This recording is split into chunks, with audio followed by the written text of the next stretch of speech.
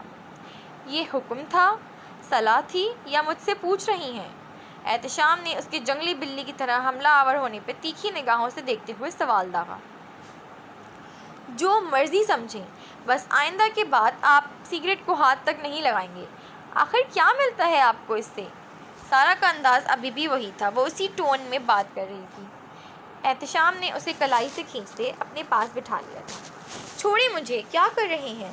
اس کے پہلو میں گرتی اس اچانک افتاد پہ وہ بڑبڑاتے ہوئے اسے دیکھ کر رہ گئی۔ آپ کو یاد ہو تو سگریٹ کو ممنوع قرار دیا ہے آپ نے، رائٹ؟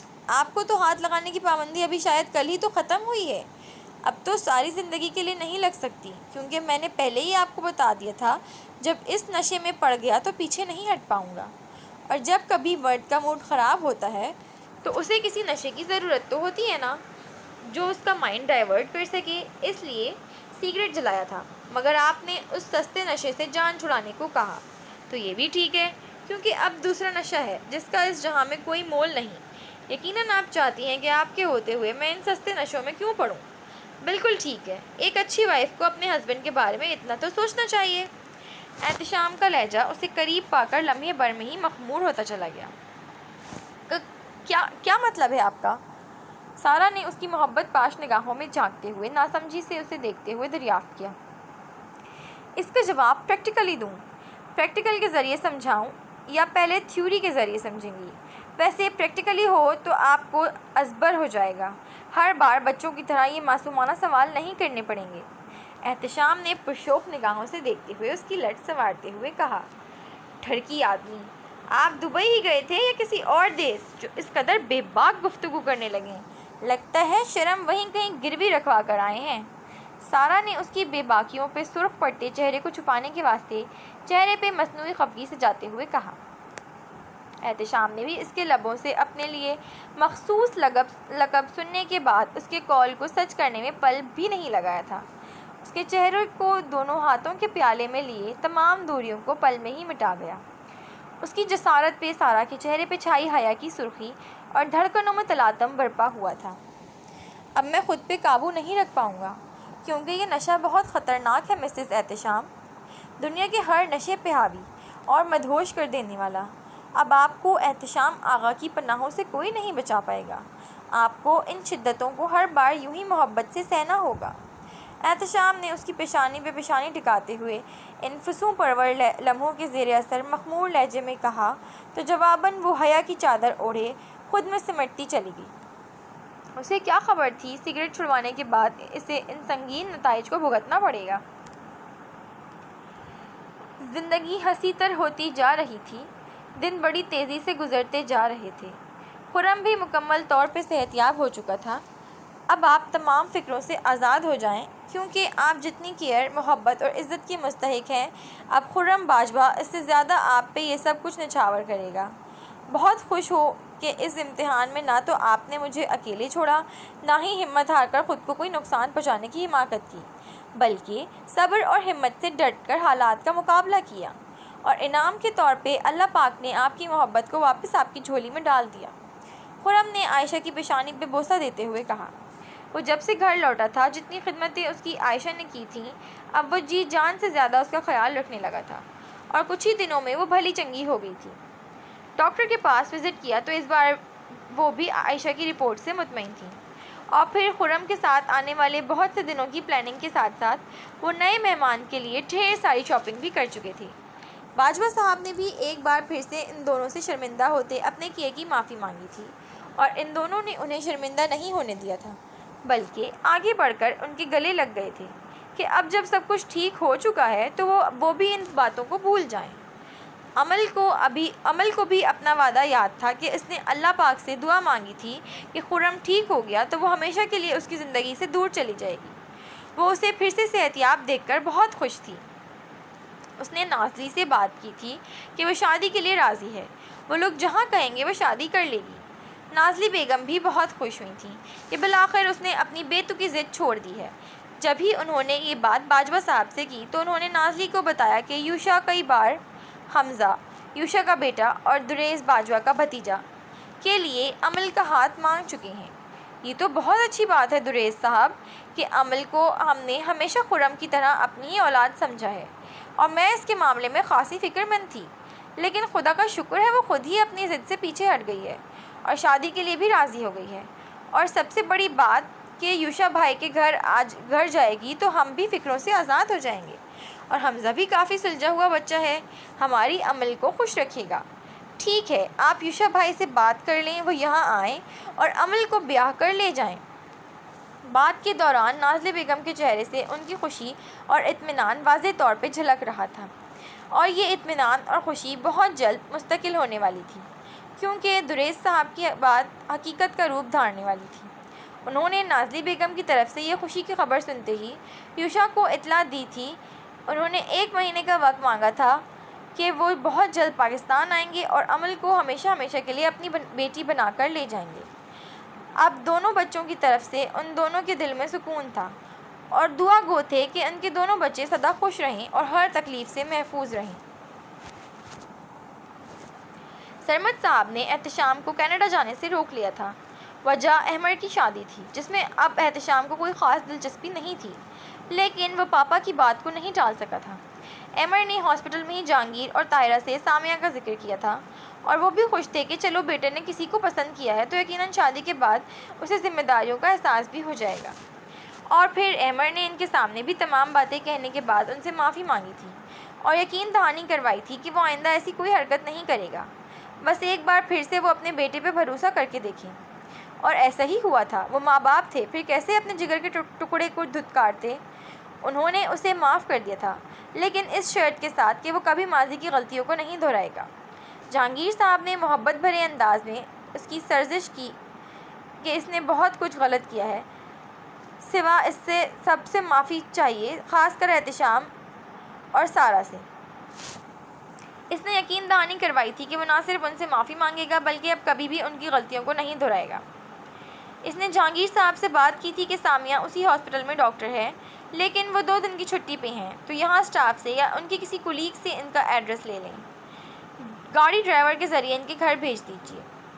احتشام نے اس کی گاڑی کی چابی جو طلال نے اسے دی تھی جہانگیر صاحب کو دے دی تھی، اور طلال کی وجہ سے سامیہ کا ایڈریس لینے میں انہیں کوئی دقت پیش نہیں آئی تھی، اس لیے اس کی گاڑی بھجوا دی گئی تھی۔ جبکہ دوسری طرف سامیہ یہ دیکھ کر مایوس ہوئی تھی کیونکہ گاڑی لوٹانے احمر خود نہیں آیا تھا بلکہ ڈرائیور آیا تھا۔ وہ احمر کے بارے میں پوچھنا چاہتی تھی، لیکن پھر خود کو خاموشی کروا گئی کہ ہو سکتا ہے یہاں سے جانے کے بعد احمر کا ارادہ بدل گیا ہو۔ مجھے اتنا جلدی کسی پہ یقین نہیں کرنا چاہیے تھا۔ گو کہ وہ خود ایک سائیکائٹرسٹ تھی، لوگوں کو پڑھنا جانتی تھی، لیکن اس کے ماضی کی کمزوریوں نے اسے اس نہج پہ پہنچا دیا تھا کہ وہ اس شخص کی آنکھوں میں سچائی کو دیکھنے کے بعد بھی اسے بھی دوسرے لوگوں کی طرح غلط گمان کر بیٹھی تھی۔ وجہ ماضی کی تلخیاں تھیں جو اپنے بارے میں کچھ بھی اچھا سوچنے پہ اس کے دل میں ایک ڈر کو وارد کر دیتی تھی، لیکن دل احمر کی طرف سے پریشان بھی تھا کہ وہ سارہ کو بچانے گیا تھا۔ ٹھیک ہو، اسی کی اندر کی جنگ میں بجائے کہ وہ ڈرائیور سے کچھ پوچھتی، وہ گاڑی کی چابی اسے تھماتے ہوئے جا چکا تھا اور وہ دل ہی دل میں دعائیں کر رہی تھی۔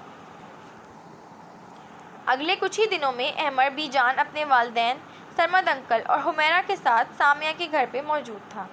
وہ اس کو ایک بار پھر سے سامنے دیکھ کر حیران ہونے کے ساتھ ساتھ خوش بھی ہوئی تھی، لیکن اس کے بازو کی پٹی کو دیکھ کر فکر مند بھی ہوئی تھی۔ بڑوں کے درمیان باتیں ہو رہی تھیں جب وہ فون کال کا بہانہ بناتے ہوئے وہاں سے اٹھ کر سامیہ کے پیچھے کچن میں چلا آیا تھا۔ کیسی ہیں سامیہ؟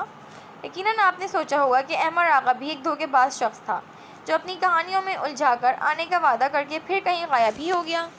احمر کچن میں قدم رکھتے ہی سامنے کھڑی سامیہ سے مخاطب ہوا تو عقب سے آتی مردانہ آواز سے بے ساختہ ہی ڈرتے ہوئے اس کے ہاتھ سے چائے کا کپ چھوٹ کے نیچے جا گرا تھا جو وہ واش کر کے سائڈ پہ رکھنے والی تھی، لیکن اس کی آواز سے بے ساختہ ہی ڈرتے ہوئے کپ ہاتھ سے چھوٹ کے گرا اور کرچی کرچی ہو گیا۔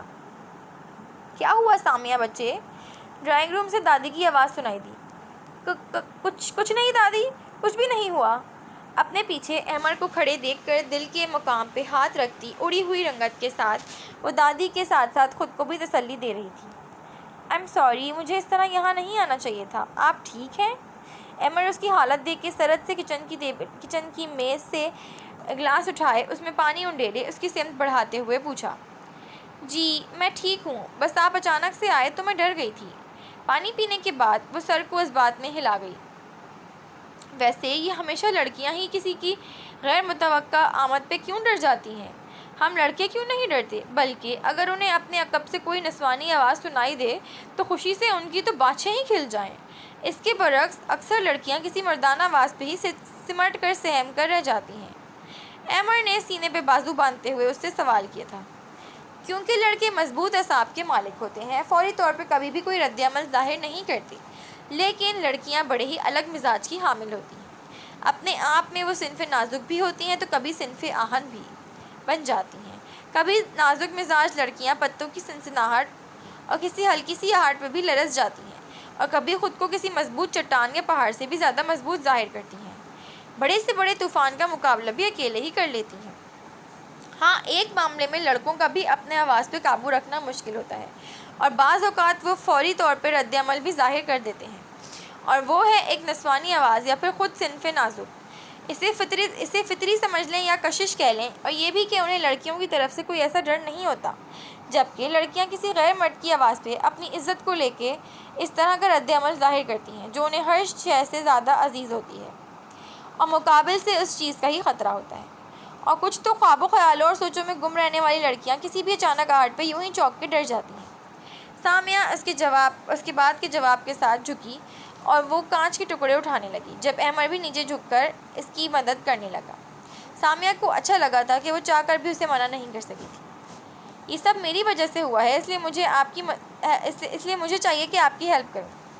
احمد بھی مسکراتے ہوئے اس کے ساتھ پنجوں کے بل فرش پہ بیٹھتے کانچ کے وہ ٹکڑے اٹھانے لگا۔ سارا گھر آ گئی ہیں اور آپ کے بازو پہ یہ پٹی؟ سامیہ نے اس کے کونیوں تک فولڈ کیے گئے بازوؤں پہ نگاہ کرتے پوچھا، جہاں اس کے بازو پہ پٹی بندھی تھی۔ اس نے بلیک کلر کی پینٹ شرٹ زیب تن کر رکھی تھی جس میں وہ کافی خوبرو لگ رہا تھا، اور حسین اتفاق تھا کہ سامیہ نے بھی آج بلیک کلر کا ہی ڈریس پہنا ہوا تھا۔ بلیک کلر اس پہ خوب جچ رہا تھا۔ بازو پہ گولی لگ گئی تھی لیکن اب کافی بہتر ہے، اب تو زخم مندمل ہونے والا ہے۔ سر پر بھی چوٹ لگی تھی، وہ بھی بہتر ہے۔ ہاں، سارا بھی گھر آ گئی ہے اور وہ دونوں بہت خوش ہیں۔ یہ سوچ کر میں بھی خوش ہوں، لیکن احتشام کا کہنا ہے کہ وہ مجھے کبھی معاف نہیں کرے گا۔ بس یہ بات بے چین کر دیتی ہے کبھی کبھی۔ احمد نے تمام تفصیل مختصر سے انداز میں پیش کی، لیکن آخری بات پہ وہ رنجیدہ سا ہو گیا تھا۔ اوہ، شکر ہے زیادہ نقصان نہیں ہوا۔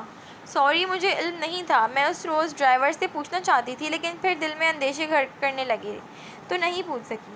پریشان نہیں ہوں، مجھے یقین ہے ایک دن وہ ضرور آپ کو معاف کر کے گلے لگائیں گے۔ سامیہ کانچ سمیٹتے ہوئے اٹھی اور ہاتھ دھونے کے بعد چولہے پہ پڑی چائے کی طرف متوجہ ہوئی۔ وہ تھوڑی دیر اور لگاتی تو یقیناً وہ ابل کے باہر گر جاتی۔ اگر آپ پوچھتی بھی تو ڈرائیور آپ کو کچھ نہ بتاتا، کیونکہ میں نے بابا سے کہلوا کے منع کیا تھا کہ وہ آپ کے پوچھنے پہ زبان نہ کھولے۔ میں نے سوچا خوامخواہ آپ پریشان ہو جائیں گی۔ امید کرتا ہوں ایسا ہی ہو اور احتشام مجھے معاف کر دے، لیکن سارا کے معاملے کو لے کر وہ جس قدر مجھ سے بدظن ہو چکا ہے، مجھے نہیں لگتا کہ کبھی ایسا ہوگا۔ ہاں، خرم بھی ٹھیک ہو گیا ہے۔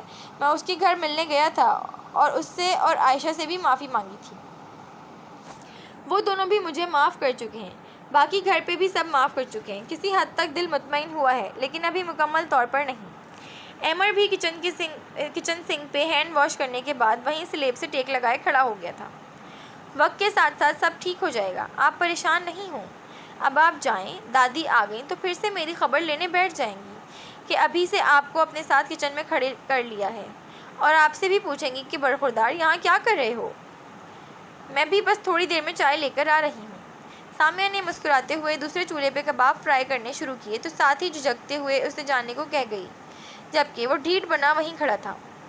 ڈونٹ وری، آپ کی دادو تو آپ کے لیے مجھے پہلی ملاقات میں ہی پسند کر چکی تھی۔ یاد ہے نا وہ اس دن کیا کہہ رہی تھیں؟ سامیہ، احمد، اور اب تو ہماری شادی کی ڈیٹ بھی فائنل ہو چکی ہے، سو اب دادو کوئی اعتراض نہیں اٹھا سکتی۔ میں آپ کے ساتھ ہی باہر چلوں گا۔ احمد نے کندھے اچکاتے ڈٹائی کا مظاہرہ کیا تو جواباً وہ جھینپ کر رہ گئی اور سر جھٹکتے اپنے کام میں مشغول ہو گئی تھی، جبکہ احمد وہاں کھڑے اسے نہارنے میں مصروف ہو گیا تھا۔ آپ یہاں کھڑے ہو کر یوں مجھے دیکھ کر کنفیوز کر رہے ہیں۔ سامیہ نے ایک دو بار اس کی طرف نگاہ کی تو مسلسل اسے دیکھ کر وہ نروس ہو رہی تھی، جب ہی زیادہ دیر خاموش نہیں رہ پائی تھی۔ کیوں، شادی کے بعد آپ میرے یوں آپ کے ساتھ کچن میں کھڑے ہونے پر نروس نہیں ہوں گی؟ بہتر ہے ابھی سے عادت ڈال لیں۔ احمد نے چہرے پہ شریر مسکراہٹ سجاتے ہوئے اس کی بات کے جواب میں سوال داغا۔ تب کی تب دیکھی جائے گی، ابھی آپ جائیں ورنہ دادی کی خدمات لینا پڑیں گی مجھے۔ سامیہ نے اس کی ڈٹائی پہ دادی کی دھمکی دی۔ ہاں، اگر دادو آ گئیں اور انہوں نے مجھ سے پوچھا تو کہہ دوں گا کہ سامیہ کی ہیلپ کروا رہا تھا۔ آپ چائے دیکھیں، میں کباب فرائی کرتا ہوں۔ احمد نے مسکراتے ہوئے پیشکش کی، اور جیسے ہی اس نے ہاتھ آگے بڑھایا تب سامیہ کباب کی سائڈ چینج کر رہی تھی، جب چڑ چڑ کی آواز کے ساتھ آئل کا چھینٹا اس کے ہاتھ پہ آ گرا۔ سی کی آواز کے ساتھ احمد نے یکلختی ہاتھ پیچھے کھینچ لیا تھا۔ کیا ہوا؟ لائیں مجھے دکھائیں، کیا ضرورت تھی اپنی خدمات پیش کرنے کی؟ ایک بازو پہلے ہی زخمی ہے، اب دوسرا ہاتھ بھی جلا کے بیٹھ گئے ہیں۔ سامیہ تو پہلے ہی اس کا ہاتھ پکڑے پھونک مارنے لگی، پھر دوسرے ہی لمحے فرسٹ ایڈ باکس سے دوا نکال کے اس کے ہاتھ پر لگا رہی تھی۔ وہ انہماک سے اسے دیکھتا جا رہا تھا۔ سامیہ، چولہے پہ چائے ہی چڑھائی ہے نا؟ مہمانوں کے لیے چائے کے بجائے بکرے کے پائے بنا رہی ہو جو گلنے میں ہی نہیں آ رہے۔ دادی اپنے مخصوص سے انداز میں سامیہ سے ہم کلام ہوتی کچن میں داخل ہوئی، لیکن سامنے کا منظر دیکھ کر وہیں رک گئیں۔ ایمر میاں، تم یہاں کیا کر رہے ہو؟ تم تو فون سننے گئے تھے نا، یا پورے گھر میں کچن میں ہی ٹھیک سے سگنل آ رہے تھے؟ دادی نے ایمر کو وہاں کھڑے دیکھا تو چائے کو بھول کے پہلے تو اس کی کلاس لینے بیٹھ گئی۔ سامیہ تو اپنی دادی سے اچھے سے واقف تھی، پہلے تو اچھی بھلی اس کی ہنسی چھوٹ گئی، پھر کنٹرول کرتے ہوئے ایمر کے جواب سے پہلے ہی وہ بول اٹھی، دادی، ایمر کو میں نے ہی کال کی تھی، اس لیے وہ کچن میں آئے۔ دراصل رشتہ طے ہونے سے قبل ان سے ایک دو ضروری باتیں تھیں جو میں کرنا چاہتی تھی۔ سامیہ نے اس کا دفاع کیا تو وہ سامیہ کو دیکھ کر رہ گیا۔ اچھا، تبھی میں کہوں کہ لڑکا بات کرنے گیا تھا کہاں غائب ہو گیا، اور اب اس پہ اپنی ڈاکٹری کا کون سا نیا تجربہ کر رہی ہے؟ اس کے لیے ساری زندگی پڑی ہے۔ اگر تم دونوں کی باتیں ختم ہو گئی ہوں تو چائے لے آؤ۔ دادی نے اس کو ایمر کے ہاتھ پہ مرہم لگاتے دیکھا تو پوچھے بنا نہیں رہ سکیں۔ جی دادی، آپ بیٹھے، میں بس چائے لے کر آ رہی ہوں۔ سامیہ باکس واپس رکھتی، ایمر کے ہاتھ جلنے والی بات پہ پردہ ڈالتی، ہاتھ دھو کر پلٹی تو دادی سے بات کرتی ہی پھر سے کام میں لگ گئی، کیونکہ تھوڑی دیر اور گزرتی تو کباب جلنے کا خدشہ تھا۔ اس نے تیزی سے ہاتھ چلاتے ہوئے ہر چیز ٹرالی میں رکھی اور پھر ایمر بھی اس کے ساتھ ہی ڈرائنگ روم میں داخل ہوا۔ خوشگوار ماحول میں سب چائے پینے لگے، کیونکہ سامیہ کو تو وہ پہلے ہی پسند کر چکے تھے، اور ٹھیک 1 مہینے بعد اگلے مہینے کے پہلے ہفتے شادی کی ڈیٹ رکھ دی گئی تھی۔ جاری ہے۔ جی تو ریڈرز، کیسی لگی آپ کو آج کی ایپیسوڈ؟ اپنی رائے کا کامنٹ سیکشن میں اظہار کرنا مت بھولیے گا۔ امید کرتی ہوں کہ آپ کو ایپیسوڈ پسند آئی ہوگی اور آپ نے یقیناً ایپیسوڈ انجوائے کی ہوگی۔ ہم انشاءاللہ جلد ہی آپ کے لیے نیکسٹ ایپیسوڈ لے کر حاضر ہوں گے۔ تب تک کے لیے اپنا خیال رکھیے اور مجھے اجازت دیجیے۔ اللہ حافظ۔